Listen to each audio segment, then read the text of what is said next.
Everybody just stay calm. Moments before the show was set to begin, Tucker D. Franklin's power went out at home. I now have the login. I have the big buttons. I can click us through. The question is, do I know which video is the intro to the show? Can I get a vote of confidence or a lack thereof, Seth Keysor? Am I going to hit the right button or the wrong button next? I've never believed in anyone more than I believe in you right now. You were born for this. Nate, that's a lot of pressure. How's it going to go here when I click this button? Never a doubt, sir. You hit that button like your life depends on it. Okay, let's find out.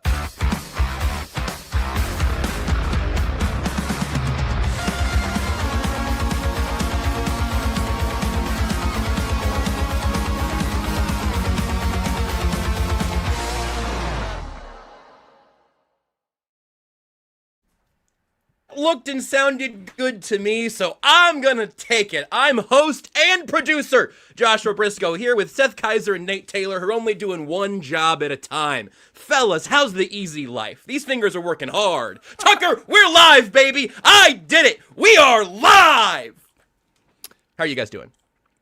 I'm good. Nate's chewing. I'm barely doing one job, so let's be honest. I mean, Right. you're more doing like 4 times what I do because I'm usually only about half present. Let's be honest. Wow.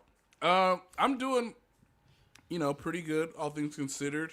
It gets so dark when this show starts. It is kind of a mind-boggling experience at the moment, but, we're just self-scouting, ladies and gentlemen. We need to go through these procedures and these protocols in the event when the season's on the line that Josh should come in and guide us down the field so that we can handle our business in the red zone. Now, me and Seth love to freelance, which means Josh definitely has to be on his A game today. And I'm sorry, but I'm going to try to do my best job for concentrating for the next 58 minutes. I'll take that. You want a brief diversion into someone who does not understand daylight savings time and really hates it right now? I present to you the plight of 3-legged miniature schnauzer Hopper the dog. What Hopper has gotten used to on Tuesdays and Thursdays over the last several months, I kid you not, guys, when I sign off, not the end of the show, but after we end the show, usually we'll chat for a couple of minutes, we go our separate ways. Usually when I say, all right, guys, talk to you later, I can hear outside my office door either a low rumble that a 14-ish pound miniature schnauzer can make, or I will hear the bouncing of a tennis ball. The problem is that now, in this daylight savings time world, now this show ends and it is pitch black outside and that dog does not know and frankly does not care. I'm about to start shopping for light up miniature tennis balls because we'll still go straight to the back door. I'll open it up and I'll go, okay, Hop, you want to go? Poof, he's gone. And then at that point, we are just playing pitch black fetch. One of the weapons in question right here. I'm looking for about this size of light up tennis ball. It's a small one. I could fit it in my mouth. I'm not going to, even though that would be a fitting bit for this show. It's just, this has been in his mouth enough times, and I love him very much, but he is gross. We used to have a glow up, sort of Nerf football for a dog for Maple. I believe the lights have been out in that thing for a while. So yeah, fair. I'm the big guy that looks like, Mall Cop USA, or I just got the big flashlight. Like, where are you going? The ball's that way. Yep, that's next. I need a spotlight. Where are you? Maple, I can't see you. You live in this neighborhood? Pretty much. Thankfully, I only do it in my backyard, and, we just handle your business, get the ball. Let's go. Hurry it up. Yeah, a lot of that. It hasn't snowed yet, which is, again, good thing. But it is fun seeing your dog run around in the snow when it's this dang dark at 5:30 on an early evening. So there you go. That's how it works, kids. Yeah, I'm doing great. We're doing self-scouting because I'm sure that's what the people want. kind of think it is. I think Tuesday's show was a bit of post-trade deadline release, just kind of getting some of those big feelings out in the live chat. That happened. I actually think today's show is going to be a perfect time for self-scouting. It would be way more fun to be planning like what we're going to do if the AFC West merchandise is cool this year. But that's a question that we can't answer until December or January. I mean, we are nowhere near that conversation. So let's do a little bit of self-scouting. And the one bit of production we did during the show on Tuesday, we let everybody know what we were going to talk about as one of the topics today. Let's get into it, because I think that there is a feeling of frustration that has begun to emanate a little bit. Seth, I saw you wag your finger in my general direction. I didn't mean to. You're on a roll. I just saw the Antonio Brown thing, and that. Yeah. The Antonio Brown thing. What? Nate, let me. Okay. What? TMZ. Yeah. Antonio Brown is in custody for attempted murder and is being extradited from Dubai to the United States, which, by the way, people, look, I'm sorry. I'm going to go immediately into gallows humor, and I apologize for that. Like, my county's prosecuting a murder right now. I see terrible things constantly, and life is a living hell. So I apologize if it seems like I blow right by the tragedy that a human life is. Eat Arby's, for sure. Yeah, and I'm sorry for that. Attempted in this case, right? Attempted? Attempted? I did say attempted. Oh, attempted. Oh, thank goodness. Well, hey, you made it. Yeah, Good there for we you. go. Joke away. Yeah, joke away. No, there's still no hope for this world, and y'all need Jesus. But anyway, we can talk about the fact that there's been another Antonio Brown thing, was like the Mahomes thing, remember, in Gridiron Heights? And someone, I think it might have been Taylor from It's Always Sunny in Chiefs Kingdom. But I'm just going to give a little friendly advice to people who, well, don't attempt murder, first of all. Let's not. Or commit murder. Correct. Like, the lesson here isn't don't be a failure. That's not the lesson. Like, the lesson here is you need to learn what countries extradite before you go somewhere if you think you're wanted for murder. Because there's a number of things that, like, if you're wanted for, like, a felony theft or something or whatever, you go to a foreign country. Minnesota's not going to be like, yeah, we'll fly over there to Italy to get you. I will say, as someone who's been doing this for a hot minute, there are some crimes, they will come get you. Like, if they're allowed to. You got to find a country without an extradition agreement. And Dubai relies very heavily on tourism. Yeah. And they're going to let the U.S. come get you. I understand it's lovely there, is what I hear. I will never be rich enough to visit that place. But don't go to a place where they can come get you. So that's a great point, Seth. I also can't believe Antonio Brown didn't think through that more. Okay, fair enough. You were on a roll, and I well, love the direction you know what this, Antonio so Brown isn't, Seth? You know what he isn't? He's not, is he not? an answer to the question on the sidebar right now, which is what's the plan at wide receiver? The plan does not involve Antonio Brown. Those days are long past, and we're all better off for it. But it is something that I think has driven people into frustration, particularly in the Bills game, because, look, nobody was complaining about the Chiefs' offense until they lost in Buffalo. We were all singing its praises the weeks prior. But I know that you started looking at Mahomes tape to do the Mahomes film review, Seth, and we'll get more into kind of what you saw specifically so far from Buffalo. But something I've seen get a little bit of momentum that we talked a little bit on Tuesday about is just the current state of the wide receiver room. We've all agreed since training camp that there is a ton of talent throughout the depth chart, but we haven't seen a next step from Xavier Worthy so far. And obviously he was injured 3 plays into the season, so that's going to make that a little bit harder. But we haven't seen a role evolution for him. We haven't seen much Tyquan Thornton at all since Worthy returned. And in that Buffalo game, it was not a Rashee Rice game plan, which we talked about on Tuesday. I'm just genuinely pretty curious where both of you land in terms of how this wide receiver room has been used so far and how it should be getting used going forward, because it was a little bit, a little confusing against Buffalo. And the zoomed out picture now, I think, has some interesting questions. I'm going to go first on this one. Mm-hmm.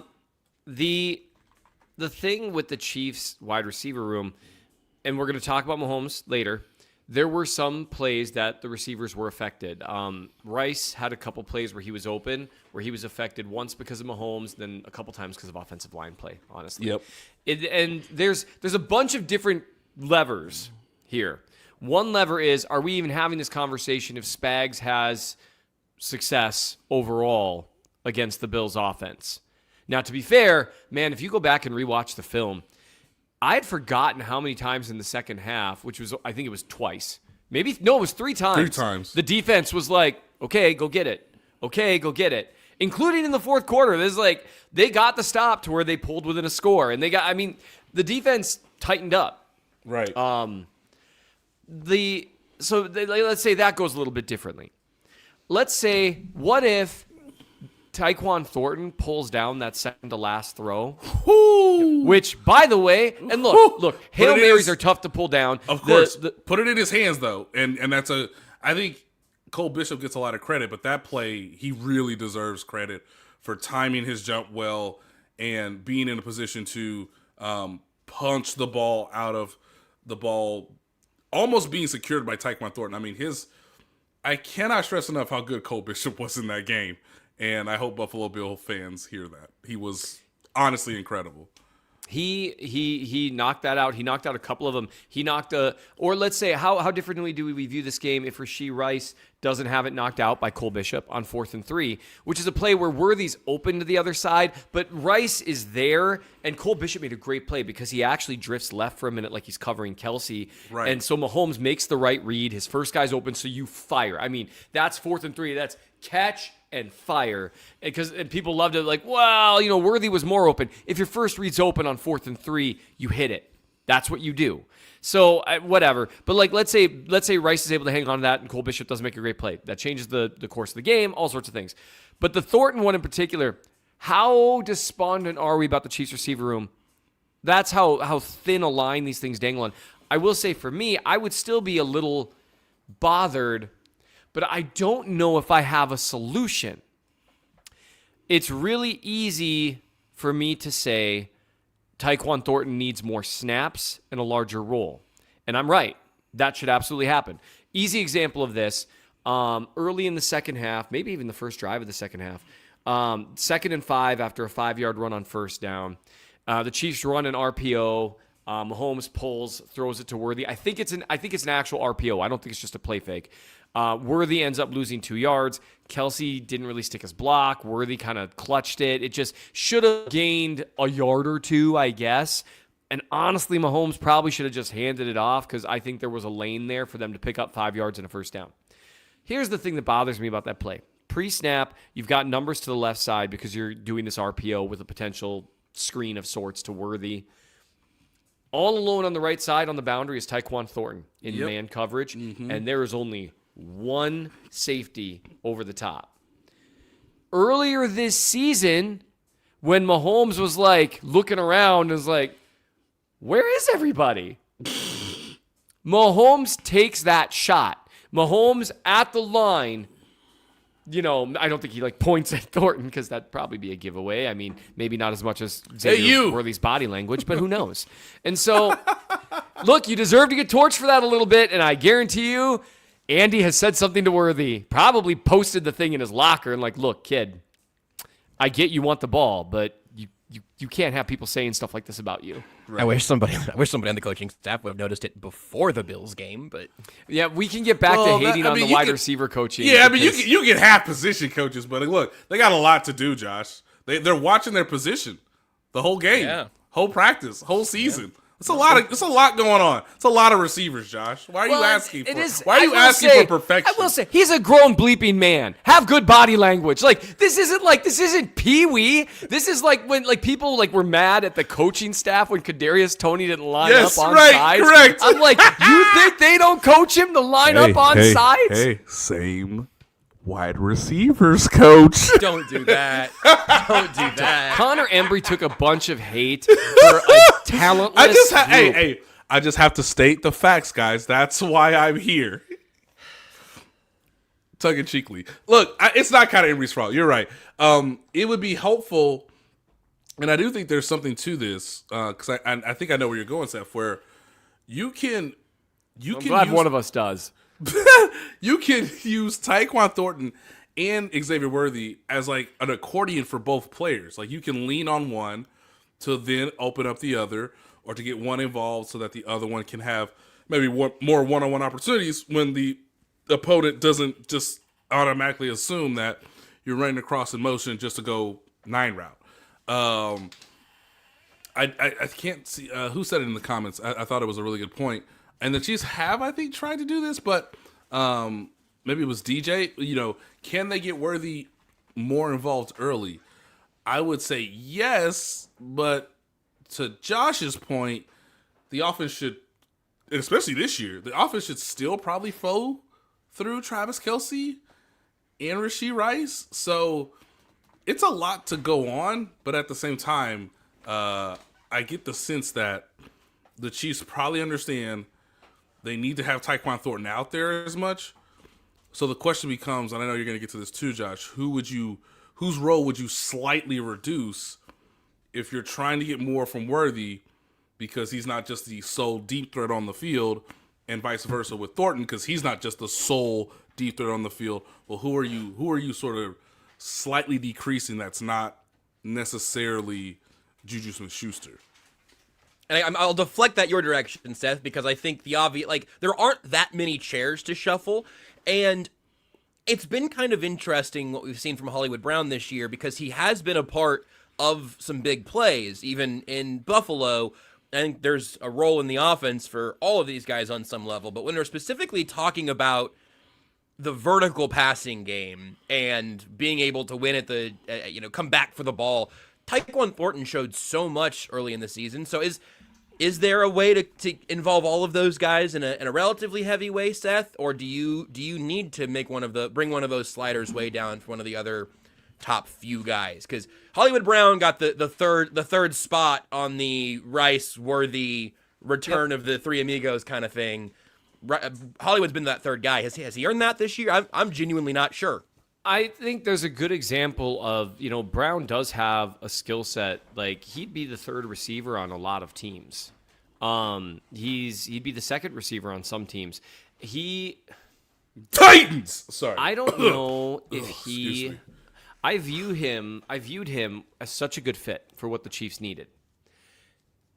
And now that I watched, and I probably should have thought of this before, when I watch the routes the Chiefs primarily have him run, the Chiefs don't run a lot of man coverage beating routes other than their various picks and mesh and things of that nature. It's usually combination stuff. They run some from the boundary. You'll see threaten deep and run a deep out or a deep comeback or, whatever, right? Something that's kind of a multi-move type situation. And Brown, that's where he's best. He also runs good routes threatening like a post corner type thing. He's good with those. And that's how he ended up open near the end of the first half, which on a side note, and Pat had to back up because they were blitzing, but he was a little sped up. He was sped up, but also he short armed the throw. Correct. That's and to be fair, did Brown need to turn all the way around the way he did? I don't know, but had Mahomes thrown that ball 1 yard farther, that's a touchdown, and the game looks entirely different. So Brown can separate, and he's done things. He's made some good sideline catches. What I'm trying to figure out is if Brown's skill set is redundant enough with what Worthy and Rice do well that it's a situation where they need to have Thornton out there because Worthy, as of right now, is not stretching the field the way you'd like. Now, he did some of it right away against Baltimore, but right now, the way the Chiefs use him, he just isn't a guy because of, maybe some limitations with his release package or a little limitation in terms of contact. If a corner is expecting a go, generally speaking, Worthy's not separating. Thornton does. Thornton's a better deep threat right now than Worthy. Worthy separates better shallow and intermediate. And intermediate is where Brown is supposed to thrive. And yeah, running crossers, that's what, Nate's showing the side to side. Running some of those crossers, digs, stuff like that. Worthy can do that. That's what they needed Brown for. But Worthy and Rice can both do that. Neither of them are as big time of downfield threat or even close, I think, as Thornton. And that's where it's very frustrating is that Brown has a useful skill set, but because it's somewhat redundant and he's not a particularly good blocker, I feel like he's got to be the guy who's the odd man out there, or maybe Worthy sometimes, because Worthy's clearly playing not at 100%. Now we'll see what he looks like post-bye, because this, every week he's going to heal up a little bit more, ideally, and he's tough as nails, that guy. Like seriously, like the catch he made after getting his shoulder hurt, or the play he got his shoulder hurt on. Like again, I mean, he's really tough. Pound for pound, he is the toughest guy. Yeah, right. The problem is there's like 8 of those pounds. And so the problem here is I see the issue is that Tyquan Thornton needs more snaps. And the thing I was going to get at is it was single high. They've got a one-on-one matchup there. Thornton has shown repeatedly he can separate down the field in those situations. And you got to make the teams pay. You got to narrow the coverages they feel comfortable calling. And that's where I hope they see over the bye week that's one area they've limited themselves by having it kind of be like a big 3 situation and Juju. And here's the problem. Taking Brown off the field is a bit of a bummer because he does run good routes. He's a solid receiver. Mahomes trusts him, but he's not a contested ball guy. Now, to be fair, the one he lost a contested ball on a deep ball, Mahomes should have gotten that to him a lot earlier, and he had happy feet, and he bailed, and so the throw was way late. That wasn't on Brown. Now, if that throw is to Rice probably comes down with it because Brown just can't keep guys from coming through and just knocking it away. Yep. But again, his skill set's somewhat redundant. Taking Juju Smith-Schuster makes the most sense, taking him off the field because he's not nearly as explosive as these other guys, but he's by far the best blocker. Like Rice is getting there, but he's by far the best blocker. And he's a good yak guy. So he can make teams pay, and he's good against zone. He's tough to take off the field, too. So they kind of have this goofy situation here where they've got guys that they really like for that third receiver spot, but each of them has deficiencies that make it tough to play any one of them as the third guy. And all of them have strengths that it's kind of tough to take any of them off the field. And so I don't know what the answer is to that. I personally would love to see them go to, hey, we're going to start doing, a lot more 11 personnel and spreading things out. But I just don't know. So, Nate, we are not going to leave this topic. We have to take our first time out here. So put a pin in it, and we're going to come back. You've got the talking stick on the other side with the wide receiver conversations. I do want to spend some more time there, but first, I want to call all Chiefs fans. I don't even need your phone number. I can do it right here, right now, because you could be on the field at the 50 inside GEHA Field for the official coin toss at a Chiefs home game this season. Visit Chiefs.com/GEHA now. Enter to win a chance to be on the field for a once-in-a-lifetime view of the pregame coin toss. Plus, you can score other exclusive prizes. Enter for a chance to win at Chiefs.com/GEHA. GEHA is the proud partner of the Kansas City Chiefs. Let's take a timeout, come back, more wide receiver talk. Chiefs Kingdom, what is your favorite touchdown? By now, you guys already know that my favorite touchdown is the next one, because with DraftKings Sportsbook, an official sports betting partner of the NFL, every touchdown could bring you closer to cashing in. From first touchdown score to anytime touchdown props or the thrill of live in-game betting, every snap is loaded with opportunity. You want spreads? They got it. Over-unders? DraftKings got you covered. Same-game parlays, regular parlays? DraftKings has it, and you need it. And here's the best part. New customers bet just $5, and if your bet wins, you'll get $300 in bonus bets instantly. Your team hitting pay dirt pays out to you. Download the DraftKings Sportsbook app now and use code KCSN. That's code KCSN for new customers to turn $5 into $300 in bonus bets if your bet wins. In partnership with DraftKings, the crown is yours. Gambling problem? Call 1-800-GAMBLER. In New York, call 877-8-HOPE-NY or text HOPE-NY 467-369. In Connecticut, help is available for problem gambling. Call 888-789-7777 or visit ccpg.org. Please play responsibly. On behalf of Boot Hill Casino and Resort in Kansas, pass-through per wager tax may apply in Illinois. 21 plus age and eligibility varies by jurisdiction. Void in Ontario. Bet must win to receive bonus bets, which expire in 7 days. Minimum odds required. For additional terms and responsible gaming resources, see dkng.co/audio. Limited time offer. All right, let's get back to the wide receiver thing. I did just check and see. Juju Smith-Schuster has had the I think the biggest drop-off in the last 3 weeks because he was playing 60 to 80% of the snaps. In these last 3 weeks, he hasn't broken 36%. So he has taken a bit of a step down. Nate, where does that leave you?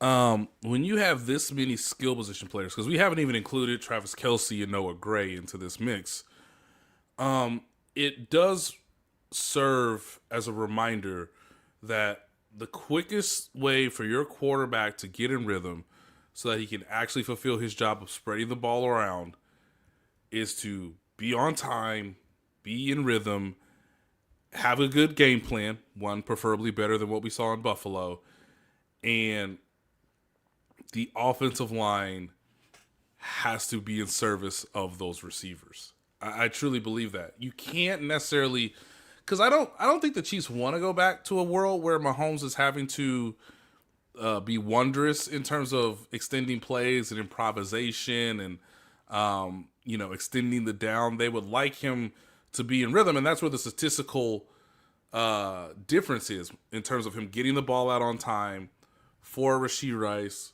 for an Xavier Worthy in certain matchups. Hollywood Brown has been more of the I'm in creation mode. Let me go make a play, whether it's in the shotgun 2-minute drill. Obviously the insane 4th down against the Chargers in Sao Paulo. So you can't spread the ball around as well as I think most fans would like, right? We're not gonna see that many, I believe, and I gotta double check this because I did want to make this point. Have the Chiefs had a 100-yard receiver all season? Because I don't think the answer is Rashee yes. Rice had 100 all-purpose with rushing Correct. yards. Yeah. Correct. But their highest receiving yards have been Hollywood Brown in week 1 because of the circumstances with no Rashee Rice, no Xavier Worthy. And then Kelce had 99 yards in the win over the Commanders, largely off the fact that, he and Mahomes just went to, an insane level in that second and third quarter in terms of this is why they've always been one of the best receiving tight end quarterback combos in NFL history.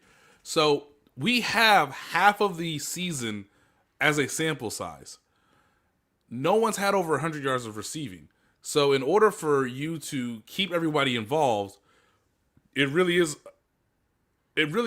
important for the coaching staff to make sure Mahomes stays in rhythm, that he doesn't get sped up, and that hopefully with Josh Simmons returning, the offensive line performs better so that you can be more in rhythm. Because the best versions of the offense we saw really were against the Raiders, who are terrible, the Commanders, who we have seen is a dumpster fire, and this is before Rashee Rice, but they had a very good game plan, and they executed it at a very high level against a competent Detroit Lions team. I think it's going to be hard for fans to understand that they want more for Worthy, more highlight plays, more splash plays. When I think you still have the ability to get those plays from Tyquan Thornton, the occasional play from Hollywood Brown, especially in the red zone against man coverage. He has seemed to do well in that category as well.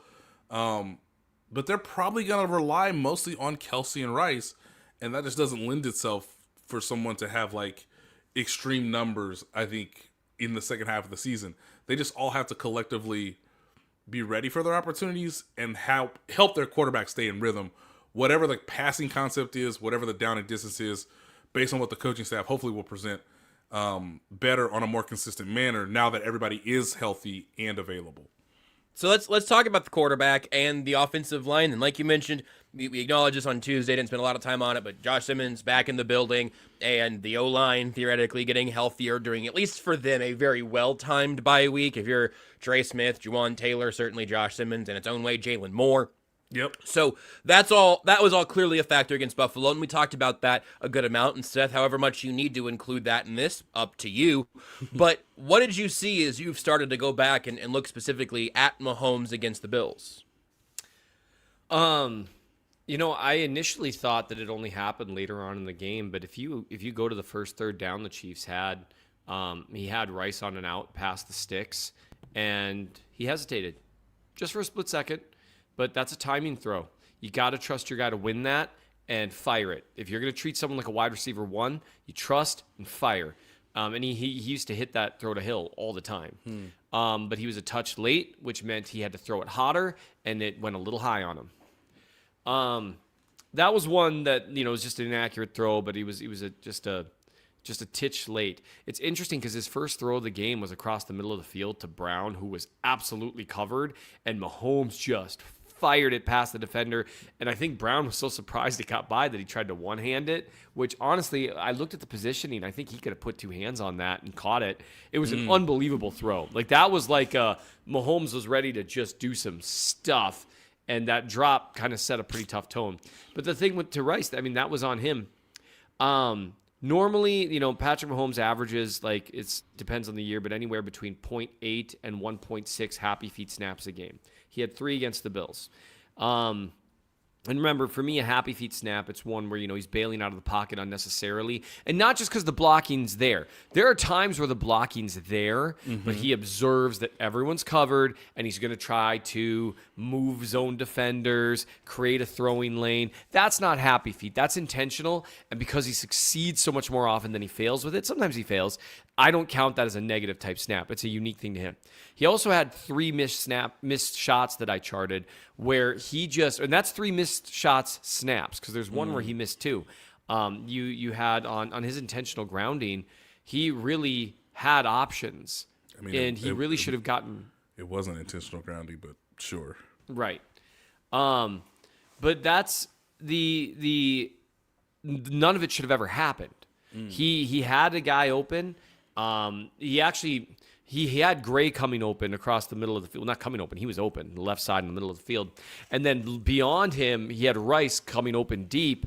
And they were running some of that intermediate stuff underneath the deep safeties to Rice, which is a great way to try to beat some of these too high safety looks, especially when they're in zone. And Rice does a great job sitting down in those. And that's, you got to hit those throws. You got to just set and fire. And instead, he started to climb the pocket. And man, I don't know, there were multiple times, whether he did it for a good reason or a not good reason, where he started to climb or move, and the Bills were just ready for that. And it's tough, though. He was in a really tough situation that there was pressure, and they were able to shadow him a bit in terms of they were always willing to break off their pressure immediately. They had a great rush plan, and they did a great job having at least one guy going towards where he might bail out. But so that intentional grounding call, obviously with the ball being tipped, that should have affected it. But had he just thrown to Gray right out of the gate, none of that happens. Mahomes didn't play particularly well, even especially not by his standard, but even by good quarterback play standard. He had some incredible plays, of course, but he really missed on some throws and some looks that he should have had. And the problem was that came on a day where the offensive line was also getting brutalized. And the big thing is, well, I'll circle back to this. It came on a day the offensive line really struggled. The tackles really struggled, and that alone was bad enough. And I think that would have led to problems. But Trey Smith clearly not being 100% and struggling at times, that just made it, you combine that, and then Andy, I've said before, I don't think he had his best game plan. Now, again, now that I've watched the All-22, specifically charting Mahomes, I don't put as much of this on Andy as I did, because there were some looks there that Pat just didn't hit. And, there were a couple times other things went wrong, and Andy certainly didn't call a particularly good game in terms of the overarching game plan. Mahomes struggling doesn't absolve Reed from... I just don't understand. Under center's been working. Why are you converting that to pistol now, all of a sudden? Like, and that's a rhetorical question, Nate. We're talking about Mahomes. I'm just shaking my head because I have the same thought too. I have the exact same thought, in particular because of the Bills' personnel and the fact that they were limited in their personnel coming into the game. So Preach. Yeah. I'm completely shaking my head because I agree with you. Because when I rewatch the game, I just go, this was not the same offense we saw for 2 weeks with the full complement of players. So even the weeks before that. Right. Second half of the Giants game on, the offense looked more comfortable. And that includes, people talk about the Jags, and there were a couple decisions Andy made, especially fourth down, that really bothered me. The offense was humming up and down the field that game. Yeah. They just had a horrifying pick six, and that's why they didn't put up 35. I mean, it happens. The offensive line struggled, and you could see it affect Mahomes. You could also see the Chiefs. There were just too many times where you've got a bunch of guys, you got 4 guys spread out, and they're all running short curls against man coverage because they think they're running into voids in zone, and they're not. Yep. And that can't happen. And that's where I talked about it so much on Tuesday that I don't know. I think I need to go more into Reed. But if the offensive line playing poorly can be overcome, Reed not calling a good game or having a great game plan, that can be overcome. But you need Mahomes to kind of be good at least. And so, like, had any one of those things been different, I think the Chiefs probably put up enough points to win. But they weren't. And that's where the injuries, you could see the effect it had on him when he realized that the protection just wasn't going to be there. And you could tell the effect it had on the play calling. So then they immediately started to dial certain things back. The thing that's worth keeping in mind, and something that I noticed on rewatch, yes, he was under duress, but most of it wasn't crazy fast duress. It's not like there were a lot of pressures under 2.5 seconds.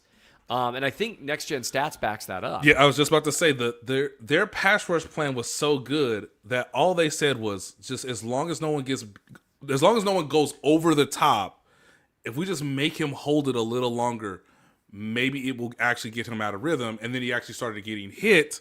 And then, like you were saying, Seth, okay, Trey Smith's not at his best today. Jawan Taylor's not at his best. It was just like a snowball effect where, I think the Bills were realizing in real time, if he's not in rhythm and he holds the ball, wow, we got like better than a 50-50 shot on this play from a defensive standpoint, as long as we don't have a busted coverage, immediately upon, those 2.5 seconds. So when he held the ball longer than 2.5 seconds, which again is different than what we've come to know Patrick Mahomes, he actually was reduced to a pretty bad quarterback when he was not in rhythm. And I was just going to say, I think this was, at least the games I've charted, I haven't charted weeks 7 and 8 yet, but considering how awesome the offense looked in those, I'm pretty sure that's going to be a lot of fun to chart. This was, in my opinion, his worst game of the year, and I don't think it's that close. It's not close. He had 6 inaccurate throws. It's not like he was throwing the ball a ton. He had a potential pick. He had 3 missed shots, 3 happy feet. Only one play that I really count as a drop. And that was it would have been a great catch by Kelsey in the end zone. And that is one thing. Look, Kelsey got lit up on that play. Oh. Part of the reason he got lit up, though, he should have had his head turned around a half second later, because where Mahomes put that on that back shoulder, Mahomes saw what was going to happen to him and was trying to save his life. And the problem is, because Kelsey had Kelsey realized what was happening and twisted here, that hit comes into his back and it still hurts. But man, he didn't get twisted around and still got smacked. So that's why that placement, it was so hot and so early, but Mahomes knew it had to be. That's the only one I'd count as a drop. And that feels unfair to Kelsey, honestly, because not like he had his hands on the ball, but you got to get your head whipped around a half second earlier there, seeing where the coverage is, and it is what it is. But overall, I think this was Mahomes' worst game by a fair margin. Other games, he had a few things go wrong for him against the Chargers, against the Eagles, but overall played better against the Chargers than he did last year. The Eagles, he played pretty well against, certainly better than last year. But this game was the first game where I would say this was not just a below-average Patrick Mahomes game. This was a below-average good quarterback game. Now, was this a below-average quarterback game? Not quite. Mahomes doesn't really have those games, but like for him, this is maybe, I've charted, I don't even know how many games of his. This is probably a bottom 10 game of his. Wow. And that matters. Wow. Now, you can look at that as good news or bad news, though. You can look at that as, oh, well, the odds of that happening again aren't great. But boy, it sure does stink that it happens right before you're playing the Broncos with the division essentially on the line in mid-November. Well, on that daunting message, let's take our second timeout. Everybody can go ahead and sit with those hard feelings for a little bit. And we're going to come back, and we're going to talk about two position groups that are not going to make you feel better. I can tell you that already. I'm Brett Goodwin, one of the owners of The Learning Tree. The Learning Tree is a neighborhood toy store in Prairie Village, Kansas. This has been here in this location since 2000s, and my husband Alan and I purchased the store in 2023. Alan and I grew up in families where we've always wanted to have a business together. Alan grew up, for instance, his parents had a jewelry store. I worked in a local toy store here in Prairie Village when I was growing up. When this opportunity happened in 2023, we knew right away we wanted to contact them and pursue the store. We wouldn't have been able to get the store without the team at Emprise Bank. From the day we contacted them, they knew what we needed to do, which was very helpful. I would absolutely recommend the team at Emprise Bank to anyone looking to secure a business. We worked with Emprise from day one. They were extremely helpful. They were always great resources. We talk to them frequently. They know the area. They're very friendly. We know who we're going to talk with, and they know what we need to do. We hope we'll see you at the Learning Tree. I was going to ask Seth and Nate what they thought about the defensive tackles and running backs. Maybe I'll just end the show. I started it. I can end it. For the audio audience, we just returned from our second break to a 3-shot of me and 2 empty office chairs. Hey, Nate, good news, bad news. Good news, bad news. You were not back when we got back from the break. You can I blame guess the that good on news is you're not Maple. the only one. Yeah, you can blame it on my dog. No, it was That's fine. Dang, it's not like my guy's commercial earlier in the season. It's No, a little, right, we little gotta- quicker. Just a tick off. Yeah, That's right, Jake. We had Tucker's early in the show today, and so we used our full timeout early and our 30-second later. Yep. Let's go to the running backs first, since we've been talking about the offense here. So I don't want to come back to the defensive tackle thing, because I want to make sure Seth's here for it. Legitimately, I'm actually curious to you, my friend, and ESPN's own Nate Taylor. I really am curious if you've learned anything on the Elijah Mitchell front, or just like what the plan is there. Because obviously, like we're a couple days removed now from the deadline after we did the show on Tuesday. I'm still not worked up about the Breece Hall thing. I think it's weird. I think it's probably bad business by the Jets, but like I understand where the Chiefs ended up on it. Sure. But Isaiah Pacheco's coming back. Kareem Hunt is Kareem Hunt. Rashard Smith is not getting carries even without Isaiah Pacheco. Is there anything we're missing here? Nope.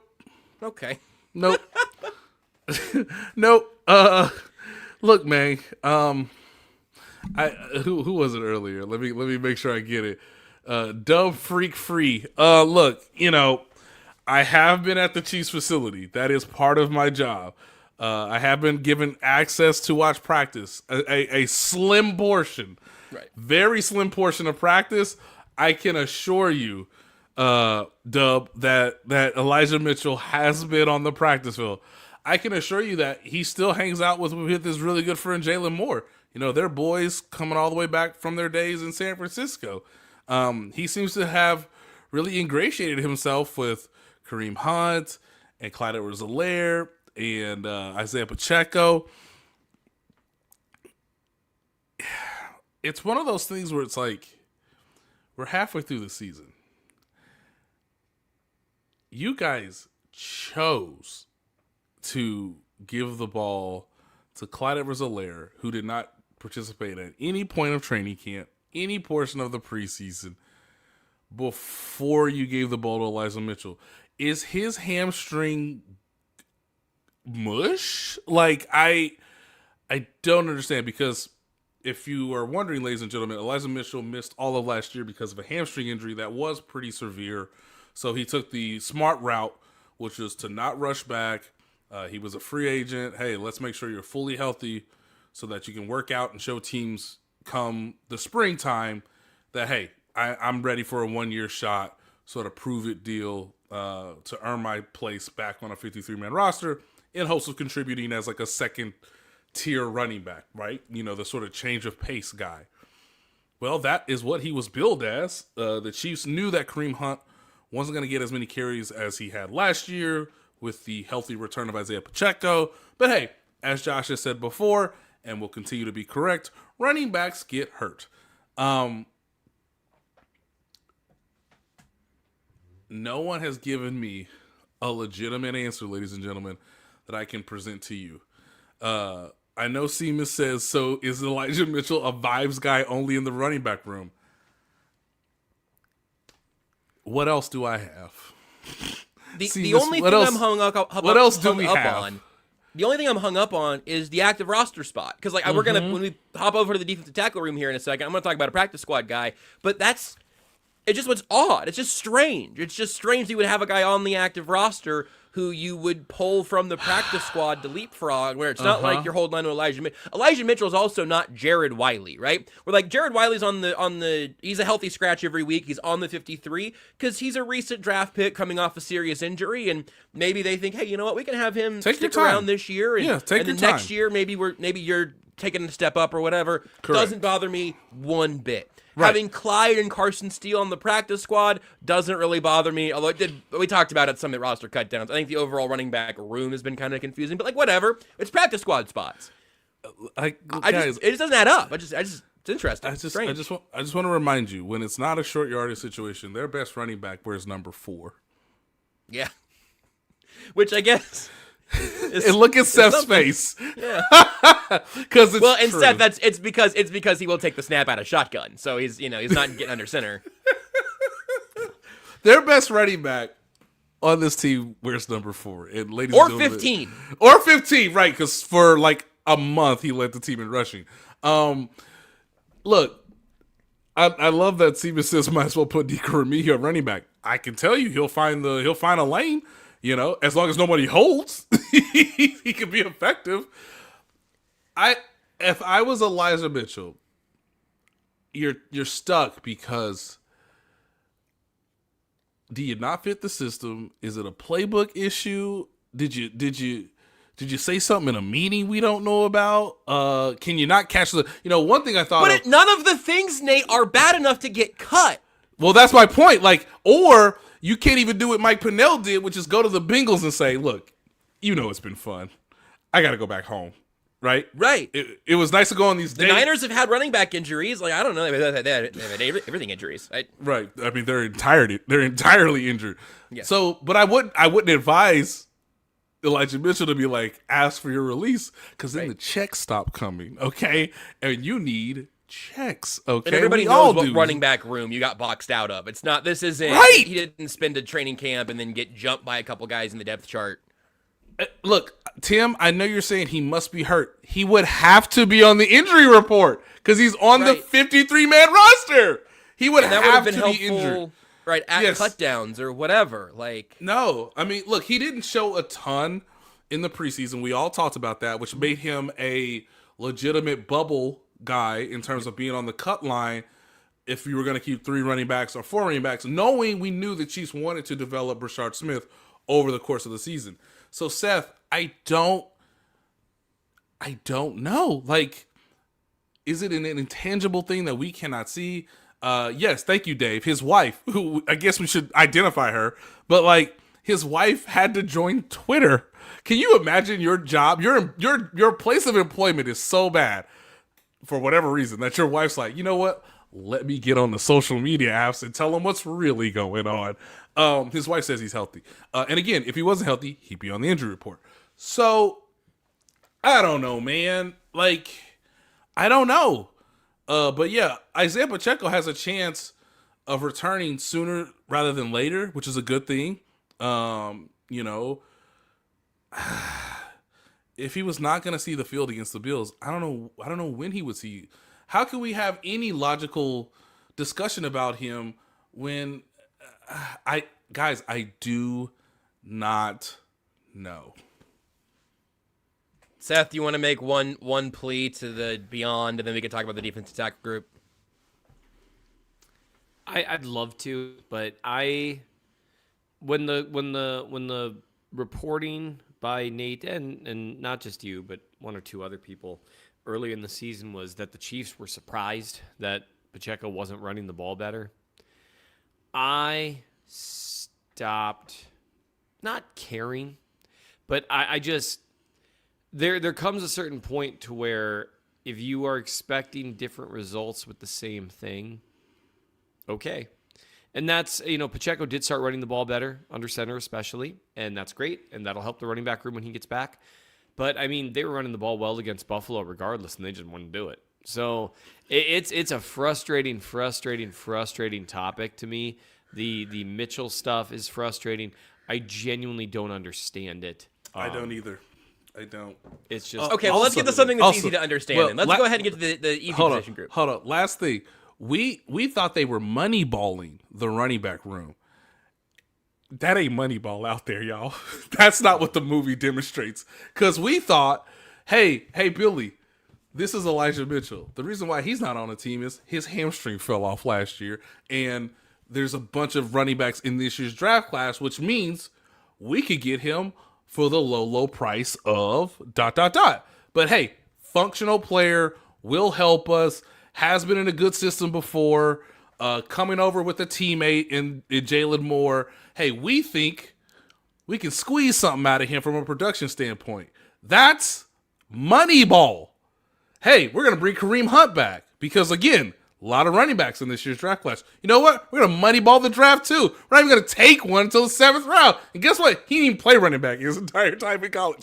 They Moneyballed the position. That ain't... Hey... Are we still in April of the movie? They look like the A's is the problem. I mean, that's kind of what, yeah, absolutely.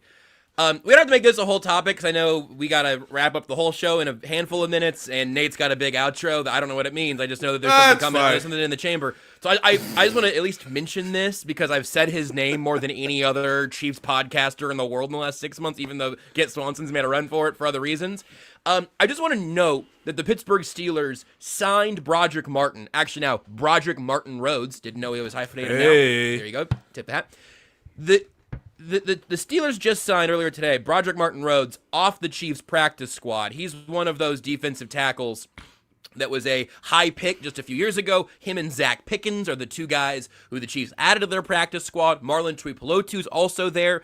Is he done with standard elevations? Is that because he came up on the Chris Jones questionable flying back game and then again? Yeah, I got to double check. After Omar these last, I think he might be out of standard elevations now. Yeah, right. We might have to look into that. Good point. So Josh. maybe Elijah Mitchell's roster spot ends up going to Marlon Tuipulotu. Honestly, maybe that's what it ends up taking because they need another body here. But there is sort of a sick irony to the fact that the Chiefs actually, over the couple days around the trade deadline, the Chiefs actually lost a defensive tackle. They signed Mike Pennell to the active roster with Omar Norman-Lott going to IR, and then Broderick goes to Pittsburgh. I'm not been out of shape about Broderick Martin Rhodes. Because he's been on the practice squad. He's in the system or whatever to figure out if one of those guys can kind of find the change of scenery or whatever. Cool. I am a little bit concerned about the fact that you talking about Moneyball and throwing numbers at it. The Chiefs don't even have numbers anymore. I guess Zach Pickens is getting called up on against the Broncos unless they do something in the next week. And maybe he does that for 3 games, and maybe then it's Marlon's time for a roster spot. I don't know. I'm left a bit wanting there, and I thought that bit of news was at least interesting. Obviously, the Chiefs didn't hear that the Steelers were interested and then offer Broderick an active roster spot themselves. So presumably they're letting him go get his active roster spot, and the Chiefs' room is the Chiefs' room. 30-second thoughts from each of you on if that means anything or if I should get another hot. You can have my 30. I can see my 30 seconds of Seth Keysor. I don't need any longer on it. They've made their decisions in terms of what they were going to do. Obviously, getting someone in the defensive tackle room who's going to actually move the needle was expensive. Yep. And so sometimes there's not a whole lot you can do with that. I don't know. There were a couple of names out there that I think they could have tried to go get, and they didn't. And I'm not even just talking, Williams was always a pipe dream. I mean, he's a star. That would have required, obviously, a haul, and they weren't going to do that. But, there were a couple of, situational pass rushers that they could have gone for that other teams went and got. And I guess we'll see what happens. And this is where, I feel like they're hoping that Chris Jones can return to superstar level of play other than good level of play. I think I've heard you say something before about the difference between hoping and having a plan, but I can't remember it all right now. It's not a plan, it's a wish. Yep, it's a dream. It's a pipe dream. Hey, last thing. Hey, Siri, call Christian Wilkinson and see if his foot's better.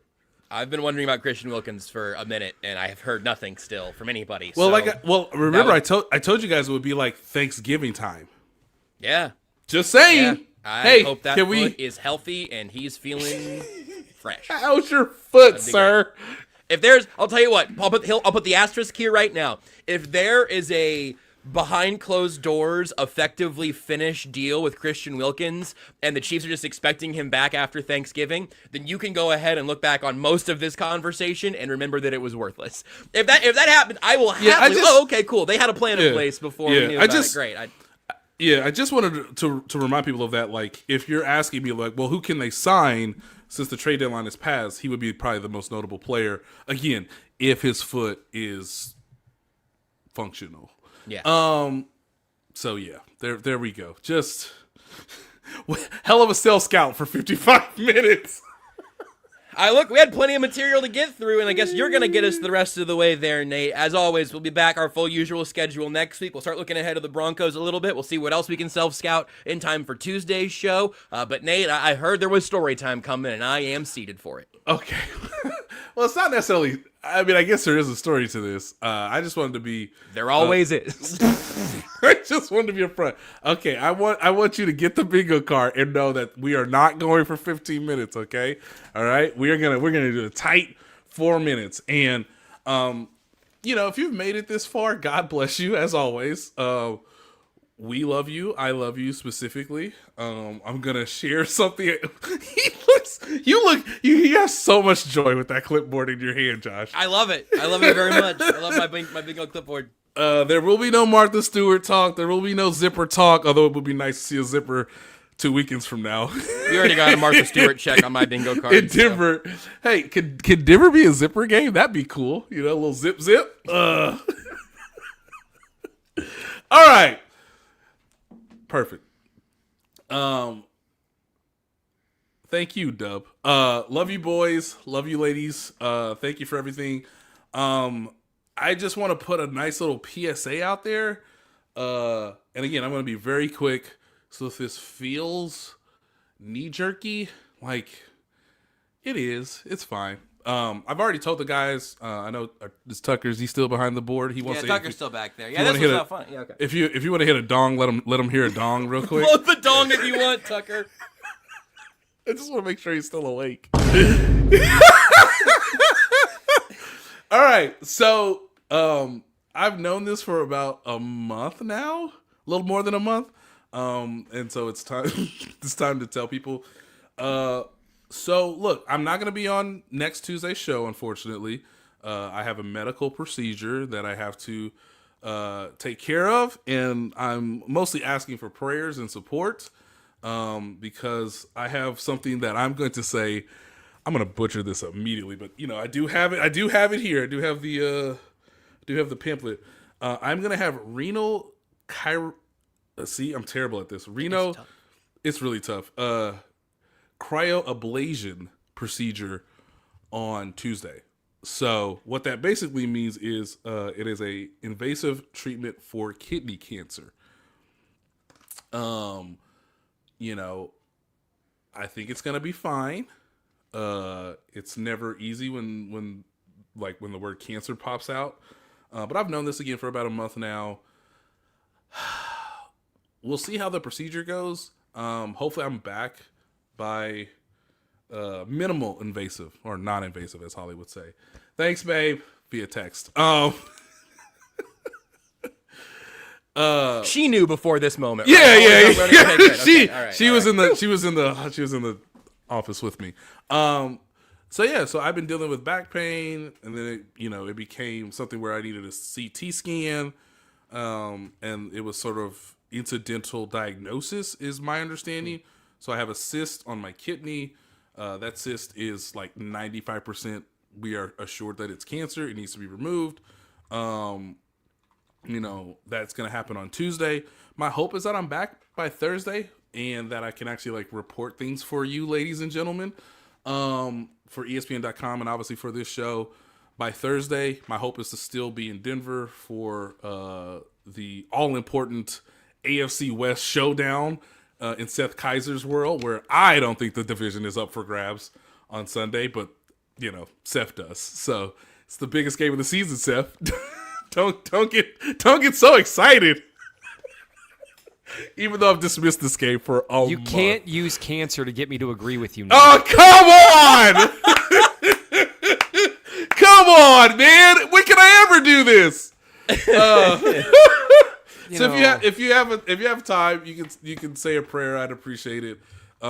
Still getting around to like telling family because it's been weird having this kind of ominous thing over my head. But hopefully, based on us finding it early in my life, the fact that I don't need my entire kidney removed. I should probably make that clear as well. I don't need my entire kidney removed. So you might not see anything from me for a while, but again, hopefully back on Thursday's show, like a week from today, recovery, hopefully the cyst is gone. It's probably cancer. Like the doctor says, it's like 99 to 95% cancer. And I said, oh, great, cool. Didn't know I was living with that. Holly's been great. I appreciate you guys as always. I love you all. Thanks for riding with us. I told Holly the other day it's been a different show this year because the Chiefs are 5-4 and I have cancer. Like just weird. So, God, why did we name this show this way, Lord? We were too good at it.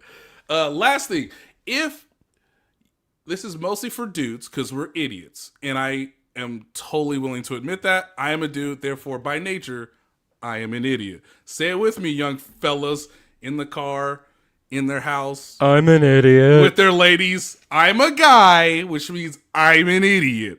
So, go to the doctor. If you feel something, go seek medical treatment. Like, I would not have known this if I didn't have, consistent back pain, which led me to be like, wow, I must be old.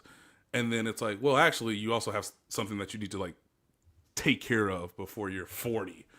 And I just want to remind people that doctors, nurse practitioners, they're all amazing. I know, Ice Pyro. In this economy, if you can afford it, yeah. God, that's a bitter note to follow, but hey, it's a correct one. So, thankfully, I'm blessed enough to go see the doctor, and thankfully, because we had a baby this year, I get to have a clinically proven, minimally invasive treatment for kidney cancer. Imagine what a jerk I feel like for just telling Nate that his back pain was from carrying this show. And the kids. Great for content, though, Nate.